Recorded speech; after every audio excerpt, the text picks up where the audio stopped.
Assalamualaikum warahmatullahi wabarakatuh. Bagaimana kabarnya anak-anak hari ini? Semoga masih semangat, sehat selalu ya anak-anak. Hari ini kita belajar lagi tentang penjumlahan ya. Materi yang sama dengan materi minggu kemarin ya. Namun di sini ada pendalaman materi. Oke, langsung saja. Berikut ini ada contoh soal ya. Isilah titik-titik dengan tepat. 15 ditambah titik-titik hasilnya 20, titik-titik ditambah 7 hasilnya 20. Kemudian ketiga soal yang bawah ya, titik-titik ditambah titik-titik hasilnya 20. Jadi anak-anak diminta menuliskan kemungkinan jawaban yang tepat jika ditambahkan, angkanya bebas, yang penting hasilnya 20. Oke. Nah, berikut adalah jawaban dari soal tadi. Yang pertama 15 ditambah 5 hasilnya 20. Kemudian 13 ditambah 7 hasilnya 20. Untuk soal nomor 3, 4, dan 5 kalian boleh memakai angka yang berbeda. Yang penting hasilnya 20. Untuk Ustadz ya kebetulan memakai angka yang nomor 3, 9 ditambah 11 hasilnya 20. Nomor 4, 14 ditambah 6 hasilnya 20.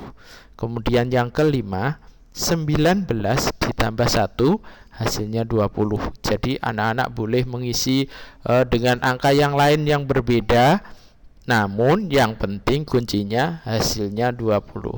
Oke, bisa dipahami ya. Kita lanjut ke soal berikutnya, contoh soal berikutnya. Nah, kita lanjut ke soal yang angkanya lebih tinggi, yaitu ratusan. Yang pertama, titik-titik ditambah 120 hasilnya 320. Yang kedua, titik-titik ditambah 90 hasilnya 320. Kemudian soal nomor 3, 4, dan 5, titik-titik ditambah titik-titik hasilnya 320. Kalian boleh menentukan angkanya bebas ya. Yang penting hasilnya tepat, ketika ditambahkan hasilnya 320. Oke, berikut adalah jawaban dari soal tadi. Yang pertama, 200 ditambah 120 hasilnya 320.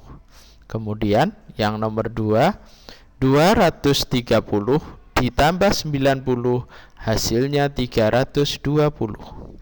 Soal yang nomor 3, 4, dan 5 kita bebas menentukan angkanya karena di salah satu tidak ada angka ya. Yang penting hasilnya 320. Misalnya Ustadz membuat 100 ditambah 220 hasilnya 320.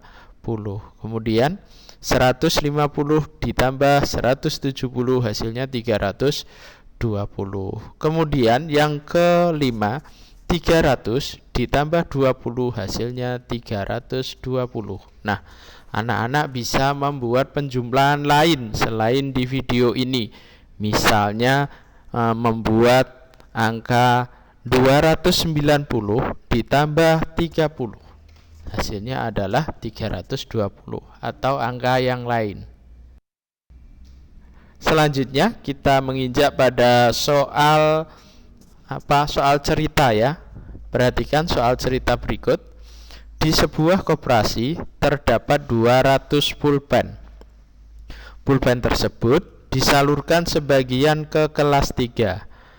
Pertanyaannya, buatlah 3 kemungkinan berbeda banyak pulpen yang sudah disalurkan dan banyak pulpen yang masih terdapat di koperasi setelah disalurkan. Oke, anak-anak bisa memahami soal ini ya. Oke, jadi ada 200 pulpen mula-mula, kemudian sebagian disalurkan ke kelas 3. Nah, sisanya itu berapa? Maka kita membuat penjumlahan yang berbeda namun hasilnya 200. Berikut jawabannya, titik-titik ditambah titik-titik sama dengan 200. Berikut adalah kemungkinan pulpen yang disalurkan dan yang tersisa di koperasi. Dan jawaban anak-anak tidak harus sama dengan jawaban berikut, yang penting hasilnya 200. Kebetulan jawaban Ustadz kemungkinannya adalah sebagai berikut. 30 ditambah 170 hasilnya 200. 50 ditambah 150 hasilnya 200. Kemudian yang terakhir 100 ditambah 100 hasilnya 200. Anak-anak boleh menjawab dengan jawaban yang berbeda. Kemungkinan jawaban pulpen yang sudah disalurkan di kelas 3 dan yang sisanya. Misalnya anak-anak membuat 120 ditambah 80 hasilnya 200. Oke, anak-anak bisa dipahami ya. Oke, anak-anak untuk lebih mendalami materi penjumlahan, kemungkinan penjumlahan, silakan dipelajari, dibaca buku tematiknya. Kemudian ketika ada soal latihan, silakan dikerjakan soal latihannya ya. Tidak harus dikumpulkan tapi dibuat berlatih ya. Lama-lama kalau kita sering berlatih, insya Allah kita dimudahkan dalam menjawab atau mengerjakan sebuah soal. Oke, terima kasih anak-anak sekalian. Saya akhiri sekian. Tetap semangat belajar. Wassalamualaikum warahmatullahi wabarakatuh.